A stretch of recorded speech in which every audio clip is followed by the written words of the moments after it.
सैयद सुहेल आज आपको भारत की बात बताता हूं और उम्मीद करता हूं आप सभी पूरी तरह से फिट होंगे और बहुत बहुत सेहतमंद होंगे। आइए देखते हैं आज आपके लिए क्या है खास। सबसे पहले आज की पहली बड़ी खबर बताएंगे आपको।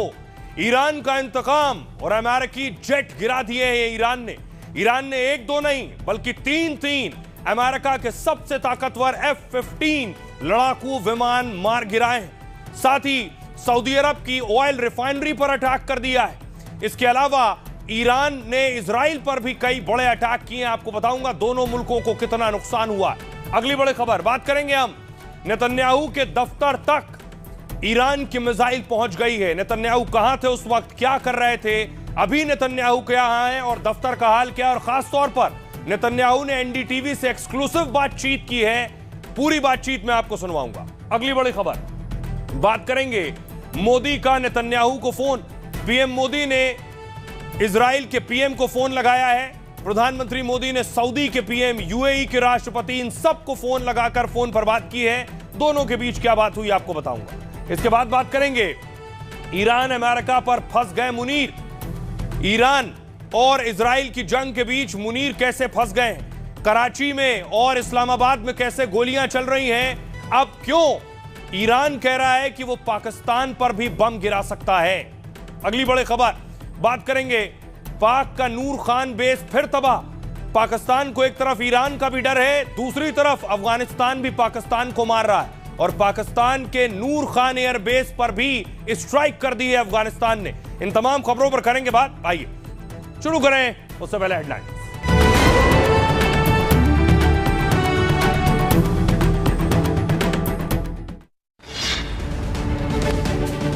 इजराइल अमेरिका की एयर स्ट्राइक में खमनेई की पत्नी की मौत। ईरानी मीडिया के मुताबिक हमले में गंभीर रूप से घायल हो गई थीं। ईरान ने भी इजरायली राष्ट्रपति नेतन्याहू के दफ्तर पर हमले का दावा किया। सऊदी अरब में दुनिया की सबसे बड़ी तेल कंपनी पर ईरान का निशाना। ड्रोन हमले में धू धू कर जली सबसे बड़ी तेल रिफाइनरी। तेल की कीमतों में बढ़ोतरी की आशंका से दुनिया में हड़कंप। इजराइल से लेबनान पर किया एयर स्ट्राइक। ईरान के समर्थन में उतरे हिजबुल्लाह के ठिकानों पर बम बरसा है। 31 लोगों की मौत की खबर। ईरान के साथ युद्ध में अमेरिका को बड़ा झटका।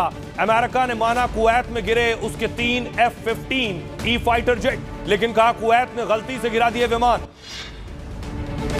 जंग के बीच प्रधानमंत्री मोदी ने बहरीन के किंग और सऊदी अरब के क्राउन प्रिंस को फोन लगाया। दोनों नेताओं से युद्ध के हालात पर चर्चा की है। भारतीयों की सुरक्षा और इलाके में शांति स्थापित करने पर बात हुई। श्रीनगर में खमनेई की मौत के विरोध में भारी प्रदर्शन। बवाल और हंगामे के बीच एक्शन में पुलिस। प्रदर्शनकारियों पर किया लाठीचार्ज। आंसू गैस के गोले का भी इस्तेमाल। कोलकाता में अमेरिका इजराइल के खिलाफ जोरदार प्रदर्शन। खमनेई की हत्या के विरोध में सड़कों पर उतरे लोग। ईरान पर इजराइल अमेरिका की कार्रवाई पर जताई नाराजगी। पाकिस्तान और अफगानिस्तान में जारी है जंग। तालिबान ने रावलपिंडी के नूर खान एयरबेस समेत कई सैन्य ठिकानों पर किया हमला। पाकिस्तान को भारी नुकसान का दावा। T20 वर्ल्ड कप में खराब प्रदर्शन को लेकर पीसीबी का बड़ा कदम। अपने ही खिलाड़ियों पर 50-50 लाख पाकिस्तानी रुपए का जुर्माना लगा दिया है। अब अच्छे प्रदर्शन पर ही आर्थिक फायदा देगा क्रिकेट बोर्ड। आज देश भर में होलिका दहन के साथ होली के त्योहार की शुरुआत, लेकिन कल चंद्र ग्रहण की वजह से नहीं मनेगी होली। 4 मार्च को खेला जाएगा रंग, अबीर और गुलाल। गोरखपुर में होलिका दहन के कार्यक्रम में शामिल हुए सीएम योगी। भक्त प्रहलाद की पूजा अर्चना कर रवाना की शोभा यात्रा। मुख्यमंत्री ने फूलों की होली भी खेली। होली के त्योहार को लेकर उत्तर प्रदेश में high alert. Lucknow railway station पर भी चलाया गया चेकिंग अभियान। संभल में एहतियातन शाही मस्जिद को तिरपाल से ढका गया। पुलिस ने फ्लैग मार्च निकाला।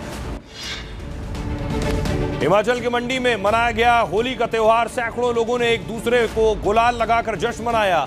परंपरा के अनुसार मंडी में एक दिन पहले होली मनाई जाती है। चंद्र ग्रहण की वजह से इस बार 2 दिन पहले होली मनाई गई।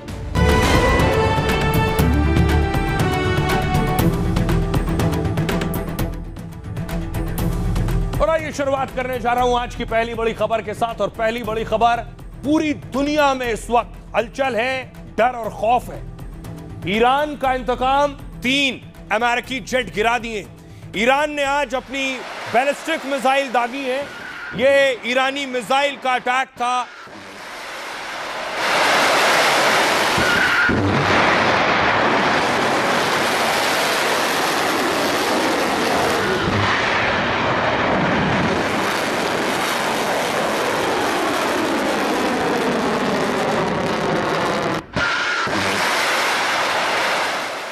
इस्लामिक रिवॉल्यूशनरी गार्ड यानी IRGC ने भी रात के अंधेरे में एक के बाद एक खतरनाक मिसाइलों से हमला किया है।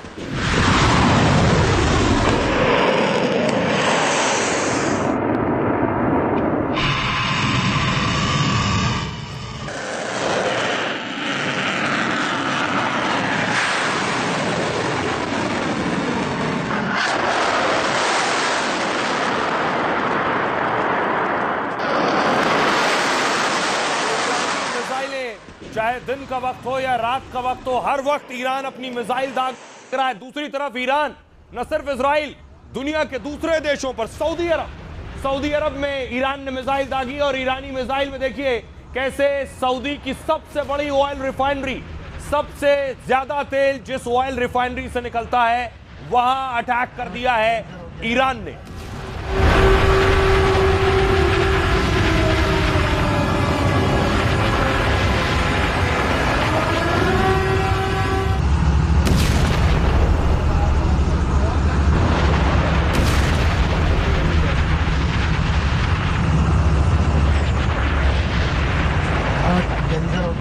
सऊदी अरब के अलावा बहरीन में अमेरिका का एयरबेस है।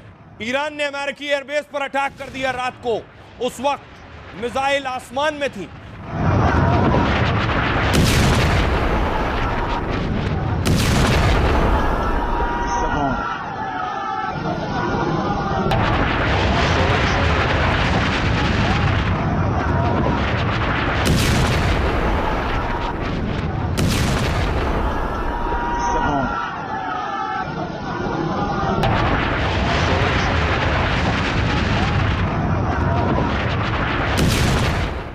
ईरान चुन चुन कर अमेरिकी सैन्य अड्डों पर अटैक कर रहा है। ये कुवैत की तस्वीर देख रहे हैं।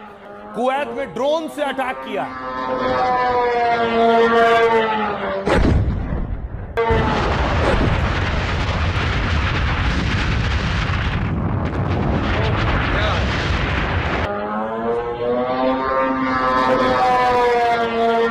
इतने मुस्लिम देशों में अमेरिका के सैन्य अड्डे हैं या जहां से ईरान पर अटैक हो रहा है, ईरान हर उस जगह को निशाना बना रहा है। देखिए अमेरिका का F-15 फाइटर, तीन इस तरह के F-15 ईरान ने गिरा दिए। यह उनका सबसे खतरनाक लड़ाकू विमान है। F-16 के मुकाबले F-15 ज्यादा खतरनाक है। F-16 छोटी लड़ाइयों के लिए, आसपास की लड़ाई के लिए, लेकिन ये F-15 अमेरिका का लड़ाकू विमान लंबी और बड़ी लड़ाई के लिए इस्तेमाल होता है।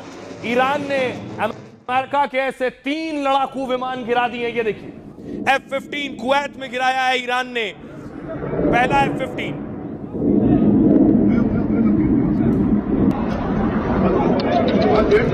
ये देख रहे हैं दूसरा, अमेरिका का दूसरा F-15 लड़ाकू विमान। और ये अमेरिका का तीसरा F-15। शोफ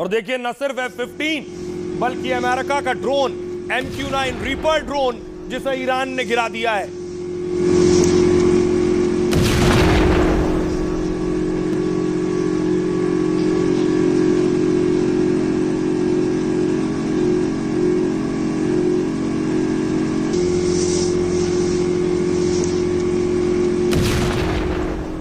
दूसरी तरफ देखिए जरा, ये इजराइल का हर्मीज ड्रोन है। हर्मीज ड्रोन भी तबाह कर दिया है।